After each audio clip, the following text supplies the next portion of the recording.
Hello, and welcome to The Real Deal with Sean Matthews, where we have real conversations with real people, entrepreneurs, and business owners alike. I'm excited today because I have a beautiful guest on. I just met her, and she is actually from Minnesota, which is so exciting. So this podcast is becoming international weekly, which is fantastic. Her name is Kelly Wittman, and she is a brand strategist and designer who owns Witt and Company, a strategy-first brand studio based just north of Minneapolis, with Minnesota. Kelly and her small but mighty team have supported more than 100 purpose-driven businesses, crafted consistent and cohesive brands using a strategy-first approach and the principles of seasonal brand theory and color psychology. So exciting to hear more about this. Prior to the unplanned start of her business in 2017, she spent 6 years in marketing, event management, and fundraising, especially in the non-for-profit and startup space. Now she happily wears the title of unemployable. Fantastic. Is proud to have a business that supports her and her family and is on a mission to help people, first businesses, create strategic and intentional brands that support them in doing more good work. Welcome, Kelly. It's so great to have you on. Thank you so much, Sean. I'm happy to be here and excited to have a conversation with you today. Yes, it's so amazing that you're way over in Minnesota and here I am in the Gold Coast, and we've just met, and you just connecting with you is just fascinating, and I'd love to hear more. And I think my viewers and the listeners here would love to hear more about your story, how you got started in your business and why you got started. Yes, absolutely. And to your point, it's so fun, as we were talking before, to have this medium to be able to connect with people internationally. And the relationships that you get to build through business and through podcasting is just something that I never anticipated, which kind of segues into my story. So I was not a planned entrepreneur. I started my business, as you mentioned, for my bio in 2017. I realized I had a 3-hour commute to work in a snowstorm. And that was when I made the decision that I did not want to go into an office anymore. And I started offering digital marketing services because that was my background. And that's really Witt and Company started as a digital marketing service support expertise in that area, doing Instagram and email marketing, social media management, etc. And then about 6 months into that work, I had a friend reach out, and her husband wanted to quit his job and start a salsa company. And she asked if we would do the branding and the website design and the product labels for this new product that they were launching. And I said yes. Absolutely fell in love with the branding process. And it was one of those moments that you just like, yeah, this is what I was meant to do. I love it. The work just flowed. It was so fun. And that's when Witt and Company pivoted into a branding studio, and we haven't looked back since. Oh, exciting times. That's fantastic. It sounds very exciting. And it's been hard, obviously, in the last couple when but you started just before COVID hit, a few years before. And when you started, you hit the ground running, as you said, but what made you consistently do the branding, and why did you really want to continue with that even over the COVID period? That's a great question. And yes, it was one of those, the first branding client that we had.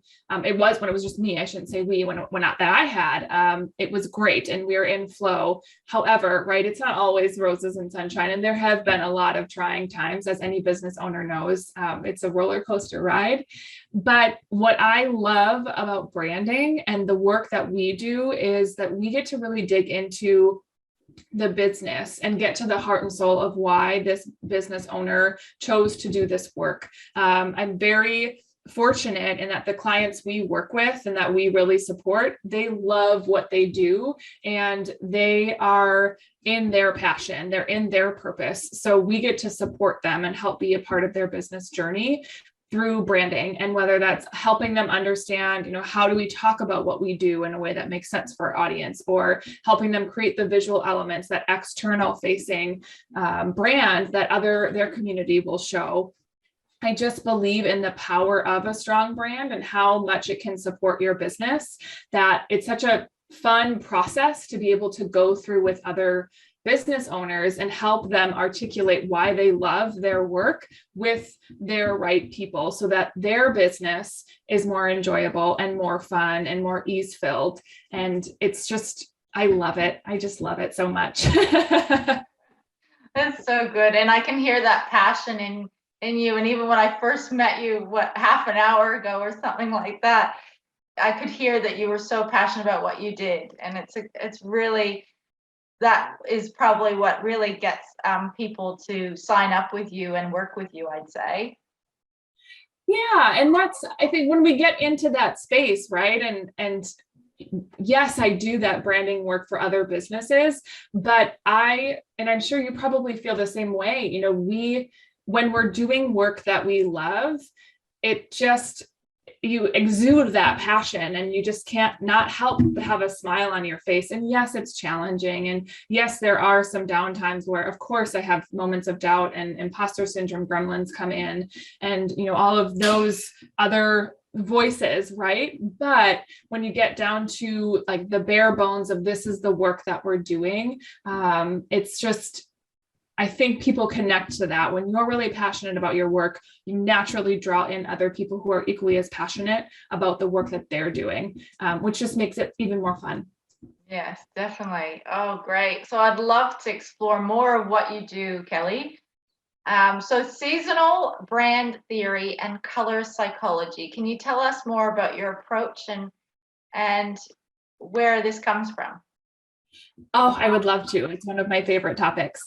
So when I first got started in branding and really learning, right, I'm self-taught, all of self-taught designer, self-taught branding expert, specialist, etc. And I was listening to a podcast and I heard this woman, she's from the UK, her name is Fiona Humberstone, and she talked about this idea of seasonal brand theory. And it was one of those, I'm not sure in your work if you've ever had these moments where you understand it, there was something like, how did they get from A to B? And the way that she talked about working with her clients, she owned a brand studio before she moved into pivoted her business, but they utilize this idea of color psychology and seasonal brand theory with their clients.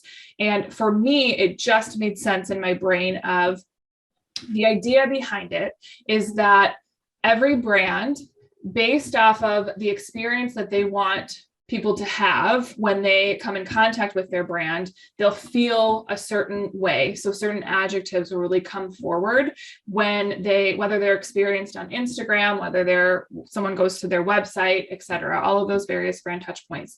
And based off of those adjectives, there are certain colors, certain photography styles, certain typography, letter forms, et cetera, graphics that will help to enhance those adjectives. So there are 4 seasons, right? So we have our spring, summer, fall, and winter. And based off of the type of adjectives that you want people to feel, your brand will naturally fall into one of those seasons as the primary. And that then helps you decide and determine, maybe guide which colors you can be using in your brand's color palette. What logo style is going to make the most sense based off how you want people to feel when they experience your brand. What fonts should you use on your website? What style of graphics can you use that really help enhance those adjectives? And that's really the premise behind it. So based off how you want people to feel, you fall into a season, and that then guides the visual direction of your brand. Oh, fantastic. So do you choose one season, or do you choose all the seasons at different times? How does that work? Great question. So usually when we work with clients, we pick a primary season and then a secondary season. And that then helps to guide the visual, like thinking about a brand style guide. So you have your logo and then your color palette and the type of fonts or the typography that you'll choose. So that's how we solidify those visual elements based off of which season is their primary and then which season is their secondary. So I usually limit it to 2. It's not a hard and fast rule, which can be challenging, but it's just meant as more of a guideline. And it's great if you're in this space of, what I often hear from clients is they'll say some form of something like, the visual brand or my logo or my colors, it's just not feeling right. And what that is my cue to, okay, let's help you identify based off of your strategy. So how you want your brand to be communicated. Let's figure out what season you're aligned with. And most often, then that will help figure out where the gap is between what they want their brand experience to be and what's actually being communicated. Okay, that sounds so fascinating. We might have to talk a bit after then. Wow, fantastic. I love that. So what else? Who are the kind of people who are your clients? So is it male, female? What kind of demographic do you work with? Great question. Primarily, from a gender perspective, we have worked with both males and females. Really what who we're a great fit for are the business owners that really want to utilize their brand and to step into that brand authority, that thought leadership space. So service providers are a great example. You want to figure out, okay, I want to own copywriting and I want to be known for this particular niche as a copywriter, then we'll help you develop that messaging, the strategy, and the visuals to really build that authority in your space. So service providers are a really great fit for us.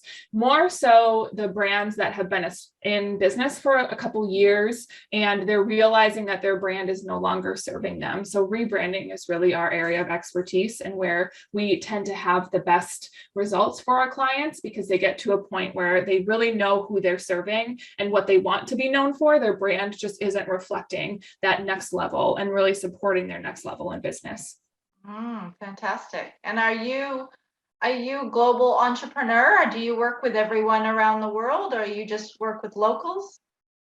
No, as we were saying, in the beginning, the beauty of podcasting and we get to meet people all over. The same is true for us in business. I actually worked with someone in Australia at the end of last year. She was lovely. We had connected, funnily enough, on a podcast. We've worked with people in Canada and the UK, and then of course the US. But yeah, it's so fun. And the beauty of technology and the work that we do, we get to do. It doesn't matter where you're location dependent. It makes meeting time, right, a little bit more interesting and fun. Yes. What time is it there now, actually, Kelly?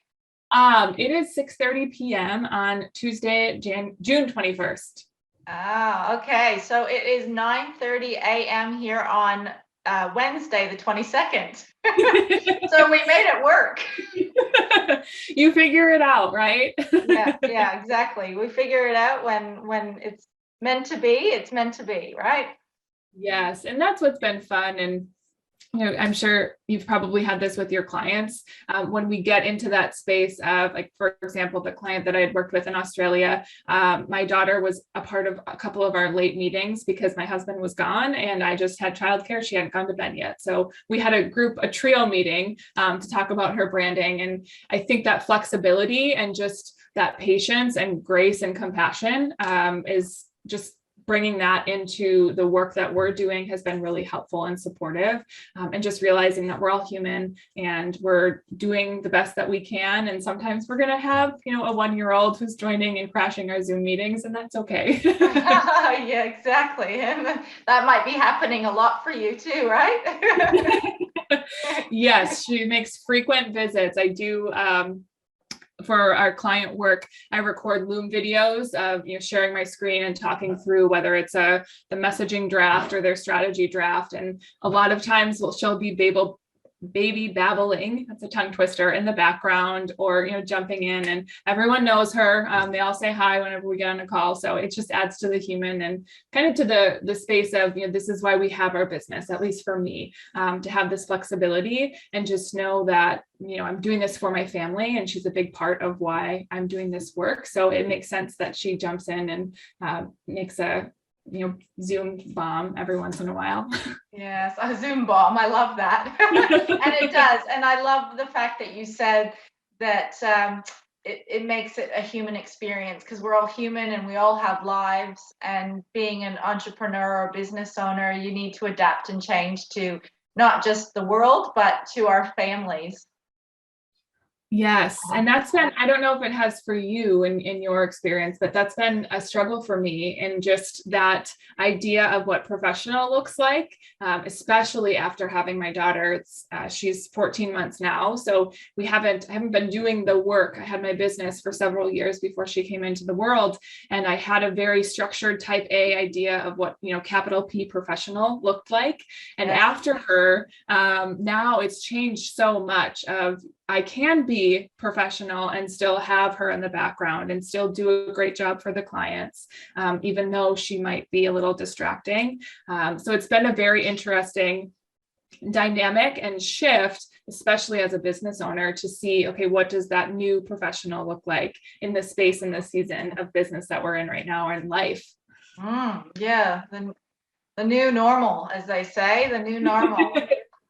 Which is, it's good, and it's fantastic that there's different ways. I mean, I have to say that professionalism has changed over the last few years, and this podcast is called The Real Deal because I love having real conversations with real people just like you, and being a business owner with a child at home, and I have teenagers here, and so it is just being authentically you, and understanding that this is who I am and this is what I'm building as a brand. So I love the fact that I've met you, Kelly, and that we've connected. I'd love to hear more about your branding and how you work with the people. So you do Zoom calls. You mentioned you do Zoom calls. If you have a local client, what happens with them? Do you have meetings, one-on-one meetings, or what goes on there? Yeah, that's a great question. So most of the time, Zoom just tends to be the easiest. So whether they're local or, overseas or in a different state or country, et cetera, we end up just doing our Zoom calls. So our process is we start. Yeah, she's here. She is not down for a nap yet. Oh, goodness. So we start with strategy. And I mentioned, or you had mentioned in my bio, it's very important to us, and because that helps us determine and decide really how your brand is going to be experienced. So when we talk about strategy, it's really that communication plan for your brand. Who are you serving? What are you actually doing? Like, what is the work? What's that transformation? Why does it matter? And how do you want people to feel when they experience your brand? So we do a workshop, and that's about 90 minutes long, whether it's just the primary business owner. Otherwise, we also have team that will come in if it makes sense for them to be a part of that workshop. And really getting clear on, okay, what is your brand all about? And then once we determine that, we have another workshop where we talk about the message. So now we have the communication plan. Let's figure out how to externally communicate it to the audience with that common thread of, what you're standing for, what your beliefs are, et cetera. And then we go into your personality, which is that seasonal brand theory of determining what is your primary or secondary season. And then once we have that fourth step is to bring it to life with the logo, the fonts, the colors. Often when we think about brand, it's those external elements that come to mind first. But what we really believe and work with our clients is all of that behind the scenes work, the internal brand, the things that you necessarily won't be able to see, but that really help to then support you in communicating consistently and having a cohesive aesthetic and experience. So regardless if someone goes to your Instagram, they go to your website, they get an email from you, they know it's from you because that experience is very consistent, it's very cohesive, and it matches, and there's no confusion there. That's really what we're trying to eradicate, is any confusion about what you do, who you're for, what you're all about. Great. And I love the step-by-step. So you actually have these workshops to help people. How many people do you have in these workshops at a time? It's one-on-one. So that's part of the, when someone comes in and books us for a branding package, we do that one-on-one workshop with them. And it might be, if we're working with a small business and she or he is the owner and necessarily the operator, and they just have contractors, usually it'll be a one-on-one call with them. Otherwise, if it's a small team, we're working with a international nonprofit organization right now, and we meet with their comms team. So there's about 6 or 7 of them that are on those calls. And we talk about, okay, how do you want your brand and what do you want to stand for, et cetera. Oh, okay. Oh, fantastic. That sounds fantastic. I love anything about seasonal theory. I haven't heard that term before, but I love the concept of it.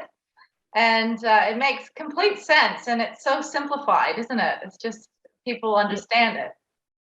It is. And that was one of the, when I first started using it, that was something that the feedback that I got from clients was, oh, this is cool because I can understand what you're talking about. It gives that common language of, oh, we're choosing this color because it really aligns with the fall brand season. So it helps to not only educate us and the clients, but it helps to really pick and make those selections with intention. So you're not just kind of haphazardly picking some colors or some graphics or a logo layout because it looks good. You're doing it because the strategy and how you want people to feel when they experience your brand is aligned with those color psychology and that seasonal brand theory, which funnily enough originated in, I think it was the 1980s with this, it was seasonal theory. And it was this guy who talked about the basis of it was to help women dress themselves based off of their skin tone, their eye color, and their hair color. And that those are the colors that you should put in use for makeup and you should wear, and the type of jewelry tones you should use based off of what season you as a human fell into. And then it was, I think, maybe 20-ish years later when this idea of bringing that seasonal theory and color psychology together to utilize it for brand and marketing purposes. So great. Oh, thank you. A little bit of education, a little bit of background on that. I like that, Kelly. Thank you. Oh, well, I have one last question for you before we wrap up today. And that is, if my viewers or the listeners that are out there could get one thing out of this podcast session today, what would it be and why? Oh, that's such a great question. I would say to just take action, whether it's starting a business or doing a new program or pivoting or doing something that you're nervous about or you feel inexperienced in, just move forward and take action. On a business side, I believe brand clarity comes from action. The only way you get more clear on the type of brand that you want your business to be is to get out there and understand and use it and figure out what's working and what's not. But even I think about how I started my journey, I was self-taught, and the only way we learn is just by getting out there and doing it. And it's so scary and it can be very nerve-wracking, but it's worth it and it's fun, and just really more so enjoying that journey and taking your next right step. Oh, I love that. I agree with everything you just said. So I'm going to leave it there. And it's been amazing to connect with you today, Kelly. And I hope we stay in touch and maybe work together in the future. Oh, thank you so much for having me on, Sean. This was a great conversation. I would absolutely love to stay in touch. It's so fun to have these conversations, and as we were talking about earlier, just to meet new people. And I just love that it's Wednesday in your world tomorrow, like already, and right now for you, so I'm like, oh, what's tomorrow gonna bring? And you already know, so it's great. It is. It's fantastic. I love it. Well, thank you everyone for listening. This is The Real Deal with Sean Matthews, where we have real conversations with real people, entrepreneurs and business owners alike. Remember to subscribe on the YouTube clip and tell us what you thought of this episode. Thanks, everyone. Have a great day. Bye now.